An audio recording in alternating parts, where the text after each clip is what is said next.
Good morning, everybody. Rise and shine if you're just watching. Good morning. It's the Truth Serum. I'm still coming at you. First, thank you for your support and everything else. I appreciate anybody that in any manner supports the channel.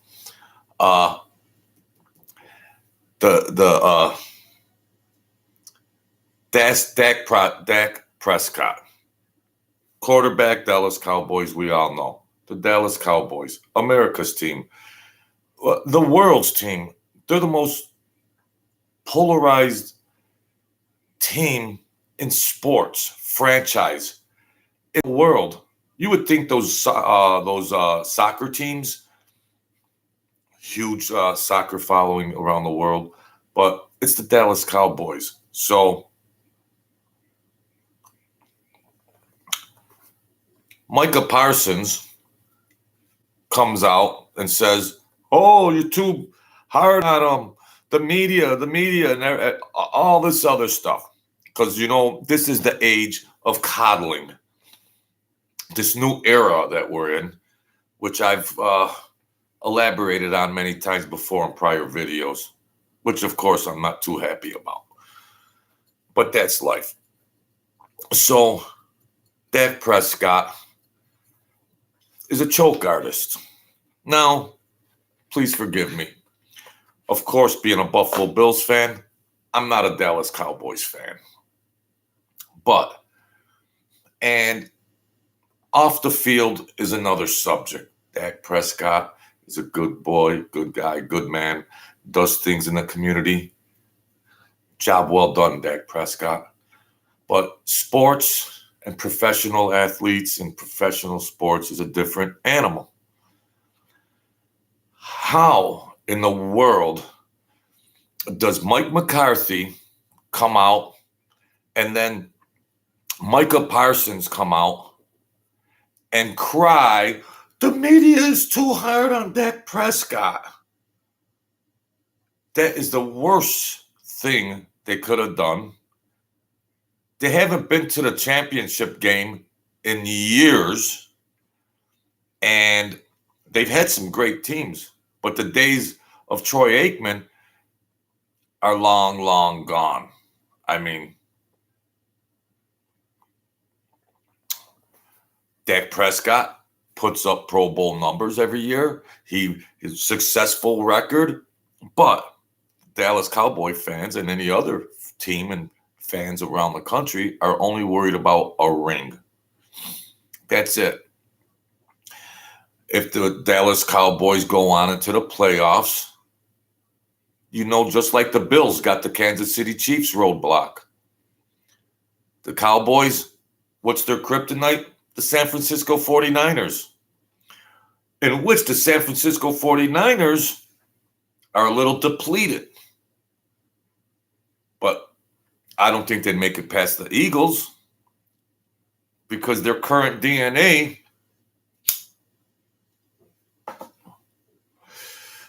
One thing I have to say, I'm just trying to be the truth serum, that player for player, impact positions, the Cowboys are loaded with talent on the field. They're loaded with talent on the field. And I just think that, like, they play the Cardinals, one of the worst teams on the planet, and they just lay an egg. They lay an egg. They just completely lay an egg, and it's uncalled for. He throws timely interceptions. It just seems when it's the most critical, crucial part of a game, the game is on the line. Poor Dak, it just falls short.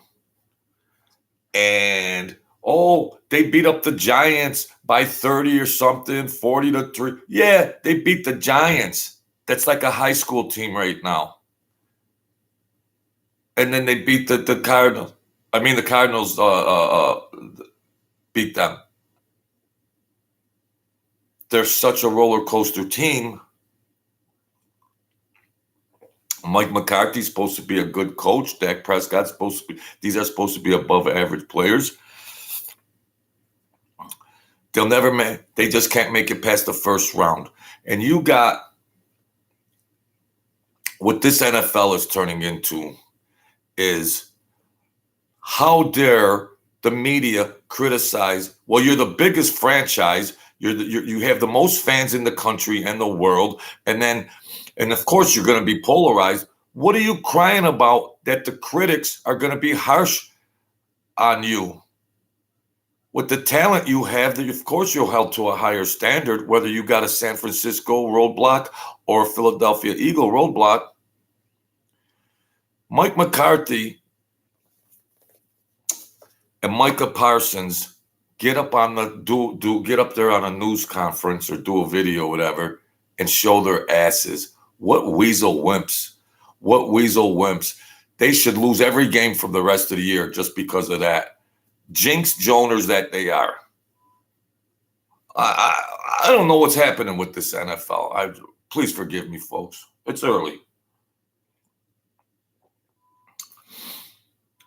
Dak puts up good numbers, but I think personally, with all the peripheral stuff that goes on in football, and and a lot of people would say, why are they even paying attention to the media? Micah Parsons and Mike McCarthy. Dak Prescott didn't come up there and say, oh, you guys are too hard on me. Why would they try to coddle him and make him even look like a punk? Making him look out of the way. Hey, guys, I don't need any of that. The season's halfway through. We're going to rock and roll. I don't need that. I don't need you guys to defend me. I got to make a statement on the field. I got to make a statement on the field and rise above these things that have been, reach higher levels. Jump those hurdles that have been stopping me. Halfway through the season, you guys are making me look like a punk. Oh, the media, my coach gets on there and says, you're too hard on me. Oh, and then my defensive Hall of Famer gets on there, you're too hard on. I didn't even get, if I'm Dak Prescott, I didn't even go on there and say, oh, listen, guys, enough's enough. No, because he's smarter than that. You're always going to have media. Just like New York City, you know how polarized that is?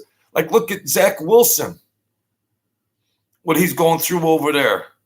You take it like, man, sports. It's sports. What, are they going to start wearing, are the Cowboys going to start wearing pink uniforms now because they're little bitches? Wow. Dak should say, listen, coach, listen, my all-star defensive player, I don't need that. What are you trying to shame me? You come out and make statements?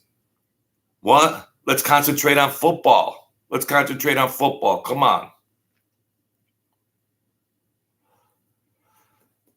What does Jerry Jones think about that? That psychopath. What's he think about that?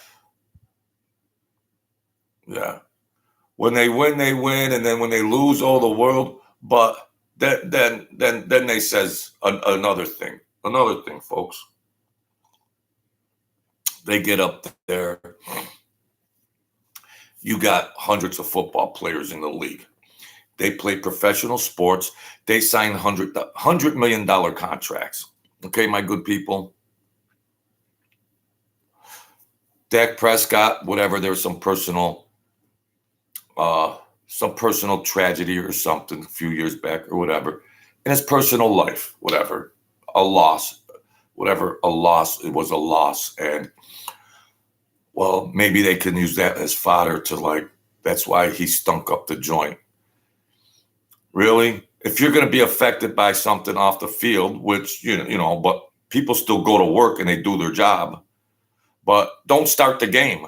Don't start the game if you got a safety net of, oh, well, something happened here, something happened there. Then don't start the game.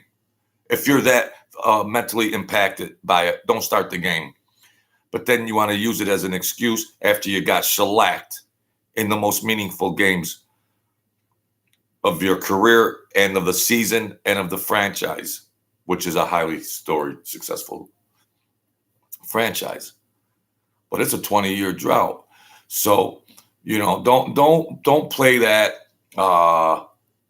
There's hundreds of players, and there's a lot of tragedies and negative things that happen in their personal life. But when you're paid to represent a city and a franchise, you go out and play the game and make hundreds of millions of dollars. Candy ass perceptions, once again, my good people. It's sickening, but that's sports. I mean, if they get, and here's the worst part of it. Even if they win the division and they go on, chances are Philly, San Fran, another roadblock. If they do win, they're not going to beat anybody in the AFC. I think the Detroit Lions are the sleeper team. Well, they're not a sleeper team anymore. I said it week 1, week 2. This is a dangerous team. So there are other teams that are rising up that might slap them around a little bit. Then you got Mount Rushmore and Patrick Mahomes that you're going to have to deal with on top. So if you do get to the promised land, that's sports. That's sports. And, it's a media hype league. Yes, of course. But the players are paid to do a job and don't even show your ass and respond, let alone your coach and a fellow teammate, because you can't. Dak Prescott has enough class to be confident and prove this stuff on the field. I don't know how he would take it's nice to have your coach have your back and a teammate have your back, but not in that manner. Because the media is going to be the media no matter what. In a small franchise, in a small market, the media is going to freaking fillet you. You're on the biggest franchise. You're the quarterback of the biggest franchise on planet Earth. Of course you're going to get filleted in the media. That's a given. Why should that even be an issue? You go out and play the game. You're paid millions to play. You got your coach and your teammate. Oh, you're being the wow. And it ain't fair to Dak Prescott. They're throwing even more fuel in the fire. Terrible. At the end of the day, all these athletes are millionaires. I don't really carry too much sympathy for them as far as whether wins or loss, But personally, outside of the football world, there are NFL Men of the Year that do charitable things. Charitable things is what counts in life. Sports is sports. That's entertainment. And I measure him off the football field as a good man in society that was raised well. And whatever happens on the field, if I talk smack or whatever, that stuff like that, that's just in the perception of a professional athlete and what's expected and what happens historically and currently. That's all. But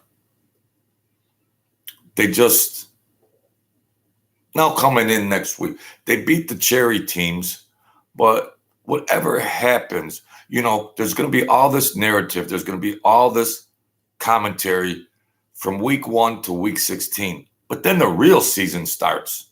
The playoffs.